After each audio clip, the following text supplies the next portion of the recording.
నీవే కదా నా ఆరాధన, నీవే కదా నా ఆరాధన, ఆరాధన. మీరు ఇదే పాడుతుండాలి.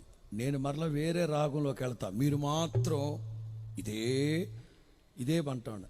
అదే గాన ప్రతిగానం. రైట్, 1 2 3. ఆరాధన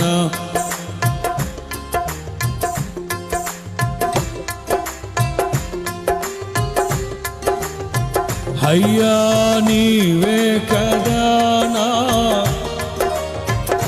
ఓ నాయనా నీవే కదా